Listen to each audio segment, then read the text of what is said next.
Hello guys, welcome back to our vlog. Welcome back to our channel. I hope आप सभी लोग अच्छे होंगे। मैं भी अच्छी हूँ। आज के व्लॉग की शुरुआत हो रही है मलेनाथ की इस पावन भूमि डीडीहाट से।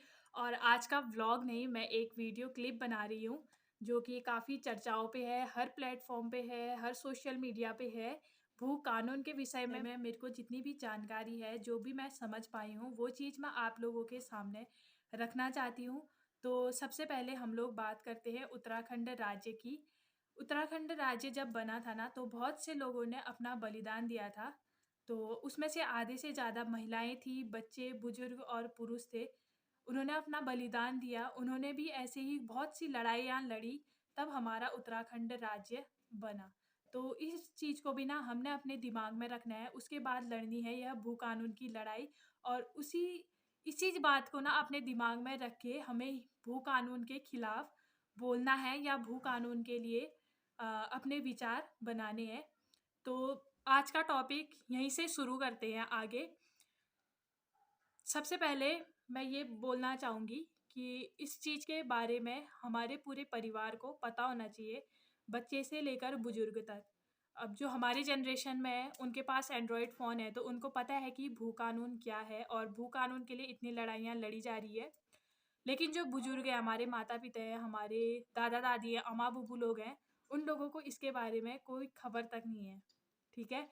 तो हमको उनको भी जागरूक करना है। हम लोग अपने मुँह से उनको बता सकते हैं कि अम्मा, बुबु, मम्मी, पापा, भू कानून यह है और भू कानून के लिए इतनी लड़ाइयाँ लड़ी जा रही है। तो हम 4 लोगों को बताएँगे, वो 4 आगे के 4 लोगों को बताएँगे और इसी तरह हमारे पूरे उत्तराखंड के हर एक कोने, हर एक गाँव वासियों को पता चलेगा कि भू कानून के लिए कितनी बड़ी लड़ाई लड़ी जा रही है। तो सबसे पहले हमें अपने परिवार से स्टार्ट करना है। और जिन जगहों पे रैलियाँ चल रही हैं, वहाँ पर तो अधिकांश लोगों को पता ही होगा कि भू कानून क्या है। मैं अपनी ही बात मैं ये चीज़ इसलिए बोल रही हूँ कि हमारे मम्मी-पापा और बुजुर्गों को नहीं पता होगा, क्योंकि वो लोग ना एंड्रॉयड फ़ोन नहीं चलाते हैं, तो वो इस जानकारी से ना अपरिचित हैं।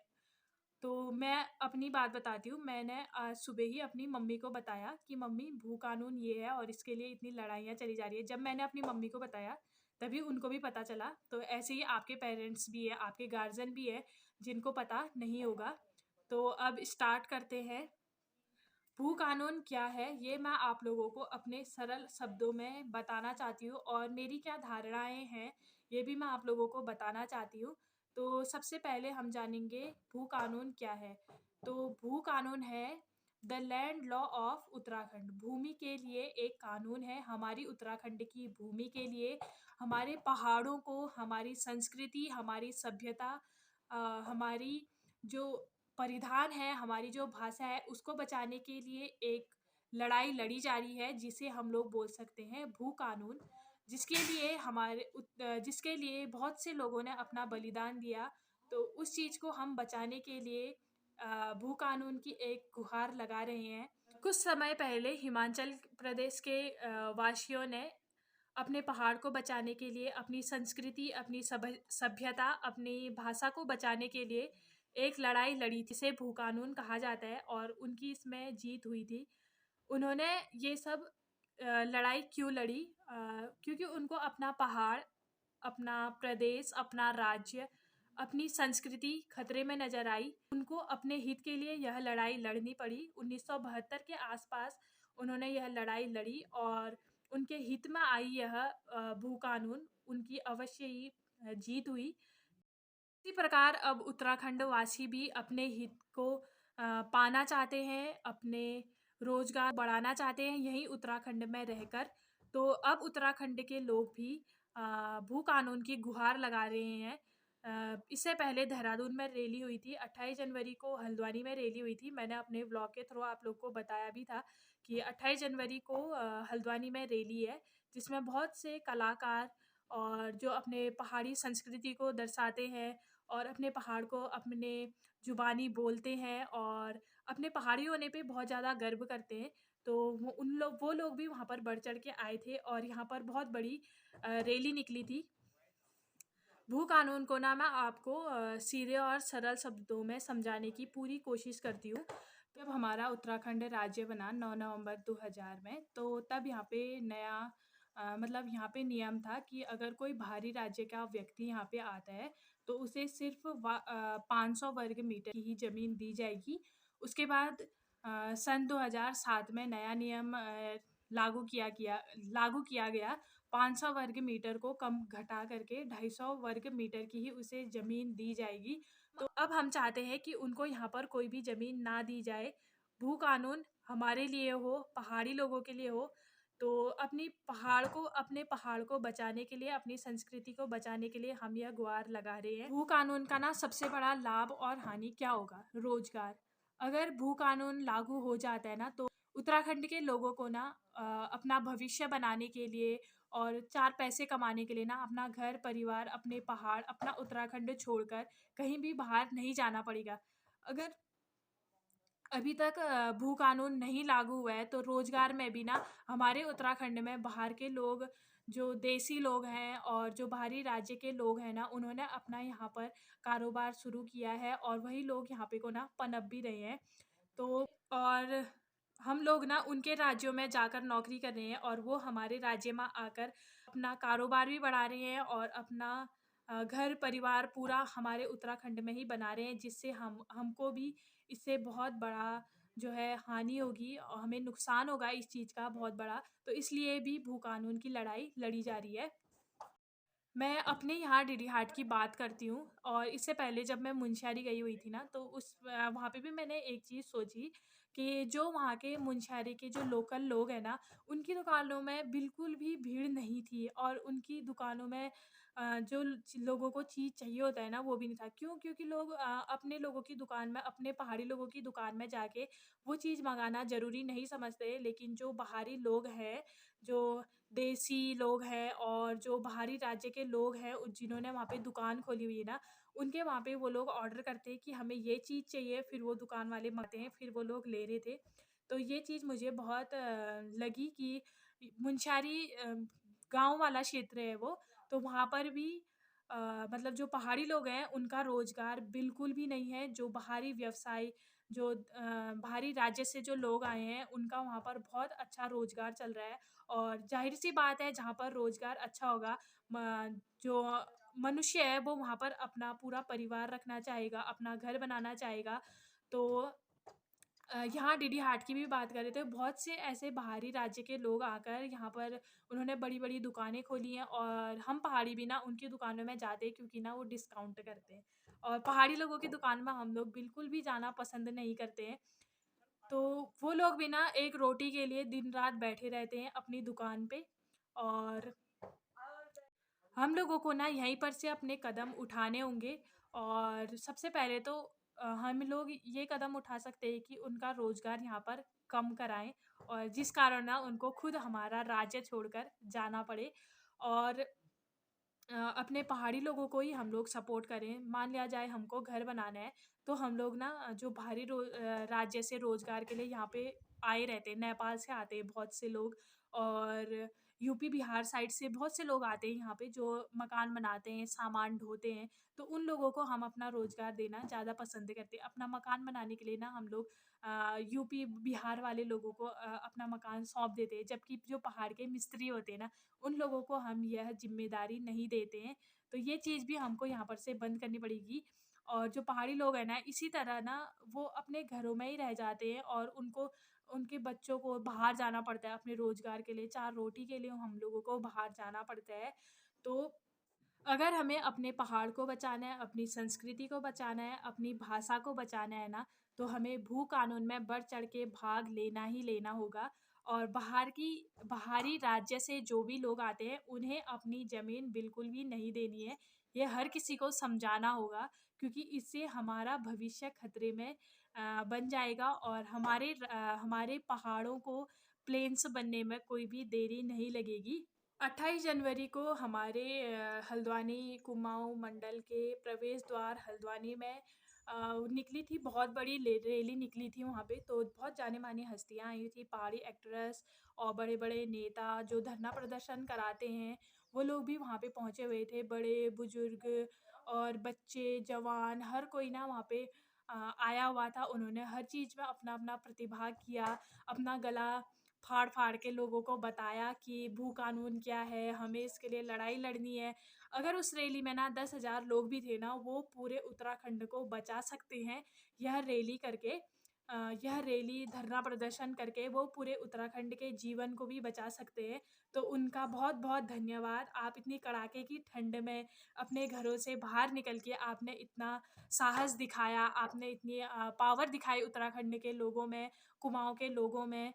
तो काफ़ी अच्छा लगा हमें, हमने आप लोगों का न्यूज़ देखा, आप लोगों के हम लोग भाषण सुनते हैं, आप लोग जो भी बोलते हैं हम उसे बहुत अच्छे से फ़ॉलो भी करते हैं और सुनते भी हैं और अच्छे से समझते भी हैं। इसी बीच जानी-मानी हस्ती उत्तराखंड की लोक नृत्य कलाकार हम लोग बोलेंगे, उन्होंने लाइव शो में आकर आप लोग धरना प्रदर्शन वालों का अपमान किया है, जिससे पूरी उत्तराखंड की जनता काफ़ी निराश है। जानी-मानी हस्ती हैं, मैं उनका नाम भी लेना चाहूँगी, ज़रूर लेना चाहूँगी, श्वेता मेहरा जी।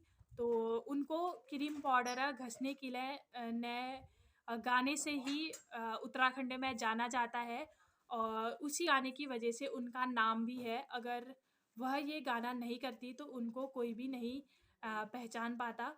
तो उत्तराखंड की जो जनता है उन्होंने इतना ऊँचाइयों पर पहुँचाया, आपको इतना नाम दिया, आपको इतना प्यार सपोर्ट किया और आपने उन्हें अंत में यह कहकर अपमानित किया कि जो लोग हल्द्वानी रैली में बच्चे हैं, वो नल्ले बेरोज़गार हैं। एक बात मैं आपको बता दूँ, जो वो नल्ले बेरोज़गार बच्चे आप जिनको कह रहे हैं, वही लोग आपको जानते भी हैं। मेरी मम्मी, मेरे दादा-दादी जो गाँव में रहते हैं ना, वो आपको बिल्कुल भी नहीं जानते हैं। तो जिनकी वजह से आप इतने सराखों पर हैं, हर किसी की ज़ुबान पर आप थी, तो आप उनको ऐसे शब्द यूज़ करके आप उनको सबसे पहले तो अपमान कर रहे हैं। उसके बाद आता है दूसरा टॉपिक, हर तरफ भू कानून क्या लगा रखा है। अपना पढ़ाई करो या फिर अपना रोज़गार ढूँढो, मैं तो परफ़ॉर्मेंस करके पैसे कमा ही रही हूँ। तो हर कोई ना अपने भविष्य के लिए चिंतित ही है, इसलिए वह लड़ाई भी लड़ रहा है कि हमको उत्तराखंड राज्य से कहीं बाहर ना जाना पड़े रोज़गार के लिए। और इस प्रदर्शन में जो सोशल मीडिया पे बहुत वायरल हैं और इन्फ्लुएंसर हैं पहाड़ी लोग जो हैं और जो अपनी एक्टिंग से, अपने गाने से पहाड़ को दर्शाते हैं, लोगों दूर-दूर के लोगों तक पहुँचाते हैं, वो लोग भी सम्मिलित थे। भावना चुफाल मैम आई हुई थी, हिमानी कोरंगा मैम आई हुई थी और कैली उत्तराखंडी करके इंस्टाग्राम आईडी है उनकी, वो भी आए हुए थे। और एक भैया हैं जो दुबई में या फिर कहीं फ़ॉरेन कंट्री में रहते हैं, वो पहाड़ी वर्सेस हिंदी करते हैं, तो वो भी वहाँ पे आए हुए थे। तो इतने बड़े-बड़े जानी-मानी हस्ती वहाँ पे आई हुई थी जिनके और भी लोगों को पता चलेगा कि भू कानून क्या है, वो लोग वहाँ पे आए हुए थे। तो आपने यह कहकर उन लोगों का भी अपमान किया है। कोई आपको श्री राम लला की मूर्ति लगाकर भू कानून की प्रोफाइल लगाकर या फिर जो इनका अपडेट देता है, रील्स अपलोड करता है, इनकी आड़ में आपको गंदे-गंदे कमेंट्स कर रहे थे और आप लोगों को गलत मैसेज कर रहे थे, तो आप इनकी एफआरआई करा सकती थी। एक तरफ से आप ये भी बोल रही हैं कि मैं इन लोगों का भविष्य नहीं ख़राब कर सकती, लेकिन आपने उन लोगों के खिलाफ़ ही जो भू कानून की रैली में गए थे, उन लोगों के खिलाफ़ इतना गलत शब्द बोला है, जो कि पूरे उत्तराखंड राज्य के लिए फिर से लड़ रहे हैं। एक बार लड़ाई लड़ चुके हैं, दोबारा लड़ाई लड़ रहे हैं अपनी भूमि को बचाने के लिए आप ऐसे शब्द यूज़ कर रही हैं, तो वो बिल्कुल भी सही नहीं है। और अगर किसी ने आपको ट्रोल किया है और आपकी वीडियो ऐसे इस तरीके से एडिटिंग कर रखी है कि आपको गलत दिखाएँ, आपने गलत वहाँ पे शब्दों का यूज़ किया है, तभी आपकी एडिटिंग भी की है। अगर आप सच होती, तो आप ये वीडियो बिल्कुल भी डिलीट नहीं करती। अब आप सफाई देने के लिए यूट्यूब पर, इंस्टा, फेसबुक पर लाइव आ रही हैं और माफ़ी भी इस एटीट्यूड में माँग रही हैं कि आधे लोग तो मेरी सपोर्ट में हैं, जिन लोगों को बुरा लगा उनसे मैं माफ़ी माँगती हूँ। ये किस प्रकार की माफ़ी होती है? और आप ये भी बोल रहे हैं कि भूमि को बचाकर क्या करोगे? आप बेटियों को बचाओ। भूमि और बेटी दोनों को एक साथ भी बचाया जा सकता है। भूमि भी हमारे लिए ज़रूरी है और बेटियाँ भी हमारे लिए बहुत ज़रूरी है। तो इन दोनों को हम लोग एक साथ बढ़ा सकते हैं। अगर आप ये बोल रही हैं कि मेरे यहाँ पे परफ़ॉर्मेंस थे, मेरा ये था, वो था, आप नहीं आ पा रही थी, तो आपको ये बोलने का अधिकार भी बिल्कुल नहीं है कि रैली में जाने वाले नल्ले बेरोज़गार हैं। वो इतनी ठंडे में ऐसे घूम रहे थे, अपना गला फाड़-फाड़ के भू कानून के नारे लगा रहे थे। आप बस अपनी फ़ोर व्हीलर गाड़ी में घूम के फ़ोन पे मतलब ऐसे ऑनलाइन और लाइव आकर आप ऐसे अपशब्दों का यूज़ कर रहे हैं, जिससे हमें बहुत ठेस पहुँची है। ऑफ़ कोर्स मुझे बहुत बुरा लगा है, क्योंकि आप तो जब आपके गाने कोई रिलीज़ होते हैं तो आप लोग हाथ जोड़ के विनती करते हो कि हमारा ये गाना आ गया है, हर जगह पे आप लोग छाए रहते हो। अब आप लोग नहीं छा रहे हो फ़ोन्स पे, सोशल मीडिया पे, भू कानून की हर जगह रील्स आ रही है, फ़ोटोज़ आ रही है। वो अगर वायरल हो रहा है तो आपको, मुझे लगता है आपको इससे प्रॉब्लम है। और जब आप लोगों के गाने छाते हैं तो आप लोग हाथ जोड़ के बोलते हैं कि मेरी रील्स आ गई है, मेरा नया गाना आ गया है, प्लीज़ आप इसको सपोर्ट करो, लाइक करो, कमेंट करो। आप लोग इस तरीके से बोलते हैं क्योंकि आपका उसमें फ़ायदा है। और भू कानून में ना 10,000 लोग गए हैं, उसमें लाखों लोगों का, पूरे उत्तराखंड वासियों का फ़ायदा है। आपने पहले सोचना समझना चाहिए था, आपको इस चीज़ के बारे में स्टडी करनी चाहिए थी, उसके बाद बोलना चाहिए। बिना स्टडी करे हुए, बिना कुछ समझे हुए ना आपको किसी के बारे में भी ऐसा नहीं बोलना चाहिए था।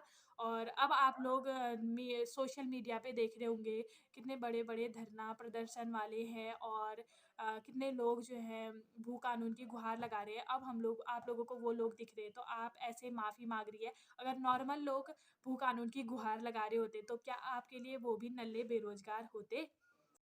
आप अपने गाने का प्रमोशन करने के लिए पूरा स्टेज अपने नाम कर लेते हैं, पूरा शहर अपने नाम कर लेते हैं। आप चाहते हैं कि पूरा शहर और पूरा गाँव आपको देखे और जाने, तब किसी को कोई भी परेशानी नहीं होती है। अब भू कानून की जो है रैलियाँ निकल रही हैं तो आप उसके लिए ऐसे अपशब्द यूज़ कर रहे हैं। तो मैं बस इतना ही बोलना चाहती थी। मैं भू कानून के पूरे सपोर्ट में हूँ, पूरे हित में हूँ और मैं बाकी लोगों को भी जागरूक करूँगी, सयाने लोगों को ऑफ़ कोर्स मैं बताऊँगी कि भू कानून चल रहा है हमारे राज्य में। तो बस मैं इतना ही बोलना चाहूँगी। आई होप आप लोगों को मेरी वीडियो अच्छी लगी होगी और आप लोग भी 2 लोगों को अपने मुँह से ही बताओ। मैं ये नहीं बोल रही हूँ कि मेरी वीडियो शेयर करो और उनको बताओ। आप लोग भी अपने मुँह से बोल के हम लोग बता सकते हैं, अपने फ्रेंड्स ग्रुप में हम लोग बात कर सकते हैं। तो इस तरीके से ना हम लोग सभी लोगों को, गाँव घरों के लोगों को भी जागरूक कर पाएँगे।